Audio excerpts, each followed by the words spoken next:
तो फाइनली दोस्तों खेसारी लाल का गाना आया, जिस गाने का टाइटल था रोमिंग में शरीर बा पार्ट 2। लेकिन गाना जो नींबू खरबूजा भाई 2 गाना था ने, उस गाने का मैच नहीं कर पा रहा है। ये दोनों गाने जैसे जा ये करेजा पार्ट 2 आया और ये गाना आया, कहीं से मैच नहीं कर पा रहा है यार। आखिर ऐसे गाने बनाते क्यों हैं जो मैच नहीं कर पाता, उस लेवल के मैचिंग नहीं हो पा रहा है इस गाने में यार। और मुझे समझ में नहीं आता फीमेल सिंगर की क्यों ले लेते हैं, क्योंकि खेसारी लाल यादव ये सारे गाने सोलो सॉन्ग गाए थे, तो सोलो सॉन्ग गाना चाहिए था। लेकिन फीमेल सिंगर को घुसा के इसमें देखिए फीमेल सिंगर कितना डर डर के गा रही है।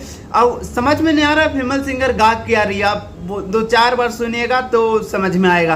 तो ठीक है, कोई बात नहीं, अगले गाने का रीमेक कीजिएगा तो अच्छे से करिए और नहीं तो मत कीजिए, क्योंकि पुराने गाने के आप खराब कर देते हो रीमेक ला के। रीमेक करिए तो कुछ अलग हट के करिए और कुछ अच्छा करिए, ताकि जैसे नींबू खरबूजा भाई 2 गाना आया था, कितना व्यूज है उस पर 200-300 मिलियन प्लस होगा अक्रॉस यूट्यूब भी, समझ सकते हैं 200 मिलियन से प्लस होगा।